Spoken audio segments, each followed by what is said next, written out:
shelter designed to outlast its builder begins with a massive harvest of raw material. The directional notch dictates the exact path of the fall, ensuring the truncock avoids striking nearby rocks that could shatter the valuable heartwood. Dropping a mature pine requires precision, as the hinge wood must hold just long enough to guide the immense weight safely to the forest floor. The impact is absorbed by the soft earth, keeping the timber intact for the foundation ahead.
Le cose tutte con dritto.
Stripped of their bark and hauled to the site, the massive logs must now be engineered to lock together perfectly.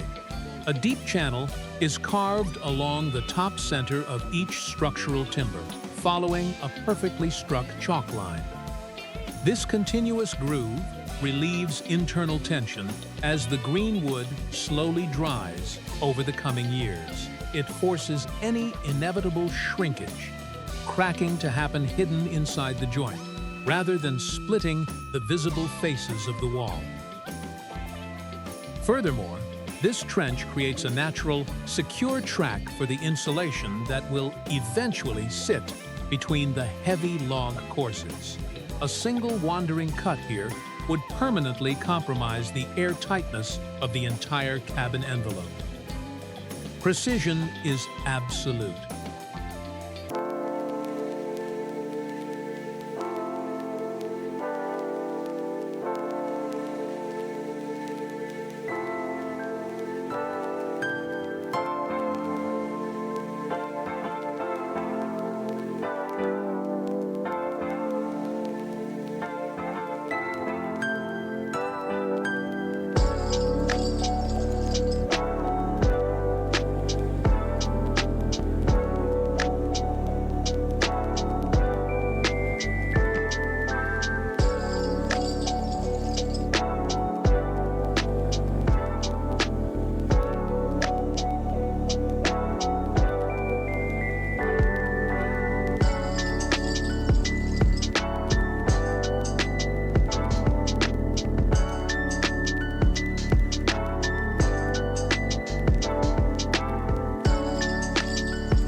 After laying out the perimeter, the focus shifts to establishing a permanent, unyielding base in the rocky terrain.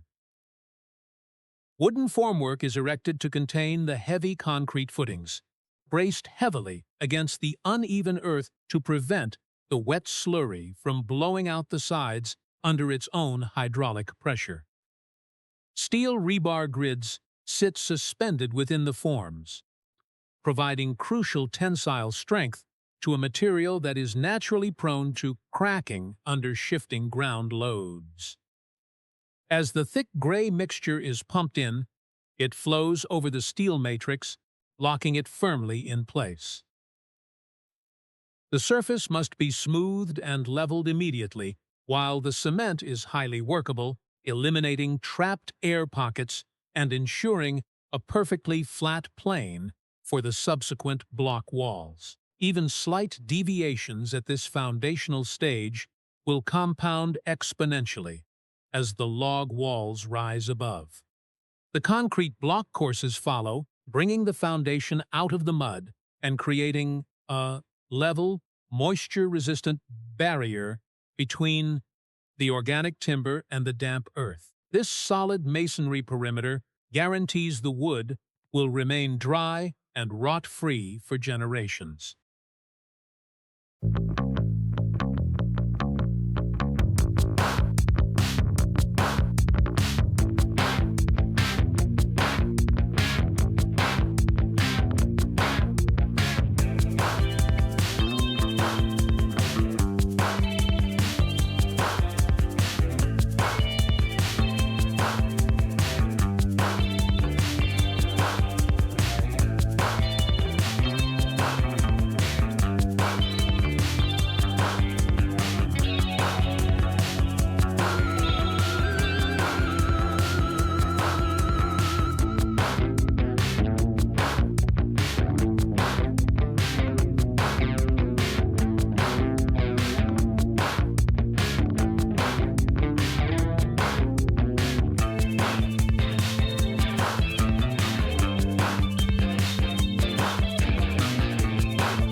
nastawiam,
with the massive upper log courses finally set, protecting the vulnerable interior from the harsh mountain elements becomes the immediate priority. A continuous vapor barrier membrane is carefully stretched across the wooden roof decking. This specialized, impermeable sheet acts as a one-way valve. It allows any trapped indoor moisture to safely escape outward, while completely blocking external rain and snow melt from penetrating into the structural cavity. Once the gray membrane is pulled taut and secured, a grid of thick wooden battens is fastened directly over it, anchoring securely into the heavy rafters below. These battens do more than just hold the red clay tiles. They create an essential thermal ventilation gap. This active airflow channel prevents trapped winter condensation from rotting the roof deck and significantly cools the cabin during intense summer heat.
completely unbroken, heavy vapor barrier material is wrapped and stapled tightly around the raw wooden window framing.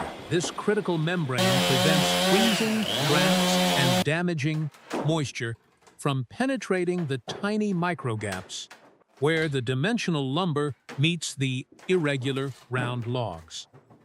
With the structural openings securely sealed, attention turns to enclosing the high upper border of the cabin roofing. Dimensional boards are ripped to exact lengths on the sawhorse, generating thick clouds of sawdust that fill the interior. Out on the exterior scaffolding, against the clear mountain sky, these vertical wooden planks are driven firmly into place to shield the exposed upper frame. Utilizing a vertical siding layout on the gables is a deliberate choice.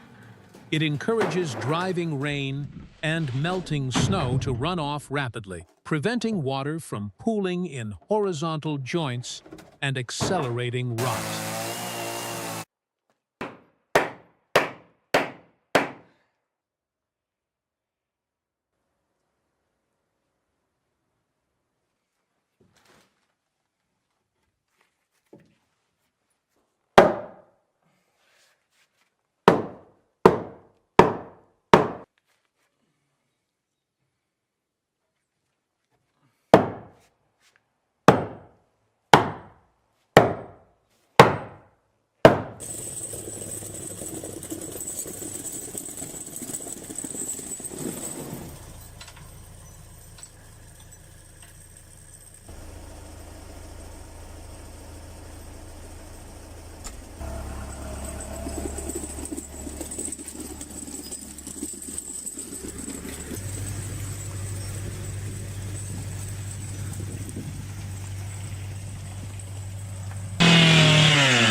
piva. Ko sam naročio masti. A brez tega se ne dela več. Poslušam, ne?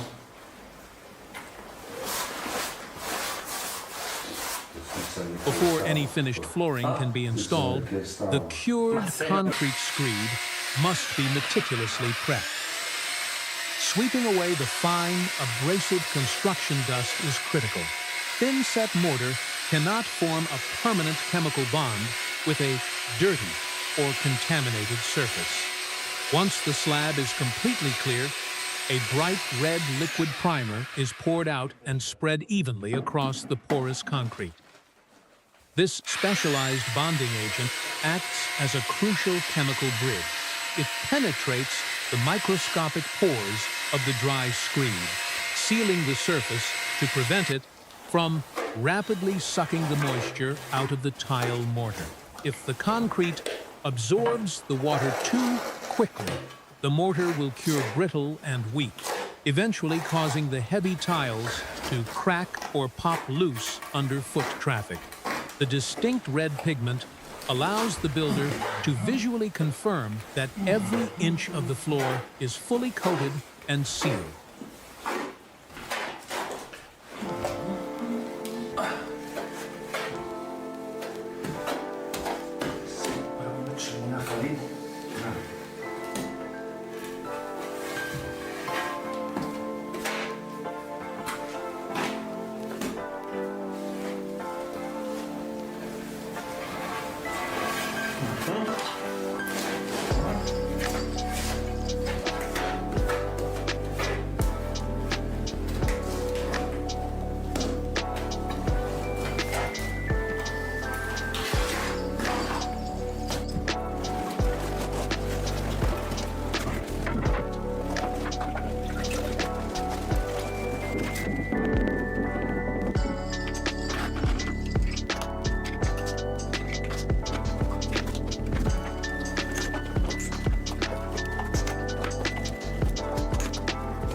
the slow progression of complex detail work continues into the deepest corners of the living space. Every custom tile fragment must be back-buttered with mortar and pressed perfectly flush to match the elevation of the vast floor behind it. Even a millimeter of height difference, a condition known as lippage, will create a sharp, dangerous edge that catches feet and shadows. The heavy plastic tile spacers remain locked into the grid, holding the expansive layout in strict alignment, while the underlying thin set slowly undergoes its chemical cure. The interior environment must be kept stable during this phase, as massive temperature swings could cause the mortar to dry too rapidly or freeze before it reaches full strength. Working on hands and knees for hours on end over a hard concrete slab is physically punishing, yet the craftsman's focus cannot drift. The seamless transition between the cold, geometric gray stone and the warm, rounded timber walls relies entirely on these final, painstakingly carved perimeter pieces.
With the heavy construction largely enclosed, the focus shifts to the fine, tactile details that will define the cabin's interior atmosphere. Outside on a makeshift workbench, rough-sawn planks are transformed into smooth architectural trim.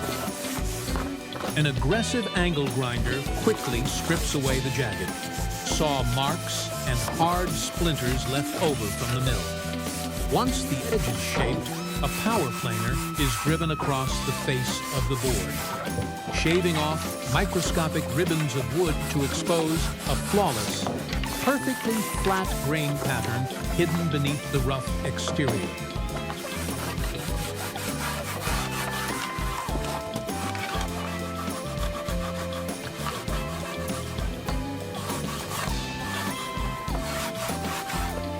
After the aggressive machining is complete, the freshly exposed wood grain is highly vulnerable to moisture, dirt, and damaging ultraviolet light. To protect the trim and enhance its natural character, a rich, oil-based liquid finish is rubbed deeply into the pores by hand. Unlike a thick-surface polyurethane that simply coats the wood in a hard plastic shell, an oil finish physically penetrates the cellular structure of the timber. As the craftsman massages the liquid into the board, it displaces trapped air and polymerizes within the fibers, hardening the surface from the inside out. This deep saturation dramatically highlights the contrasting colors of the natural grain, bringing a sudden, vibrant warmth to the pale lumber. Applying the finish with a simple cloth allows for total control, ensuring an even, streak-free coat that machinery simply cannot replicate. Every single piece of custom trim must be meticulously sanded, sealed, and inspected out in the sunlight before it is allowed inside to take its permanent place against the rustic log walls.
Voilà, je te viens là.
inside the finished shell. The final pieces of architectural framing are painstakingly wrestled into their precise cavities. A heavy custom board is repeatedly test-fitted, shaved down by millimeter fractions with a chainsaw, and driven back into the deep log notch until the joint is perfectly flush and entirely gapless. In the end, structure, landscape, and daily routine operate as one system. What began as standing timber in a silent forest is now a fortress against the winter, a place that produces, protects, and sustains itself.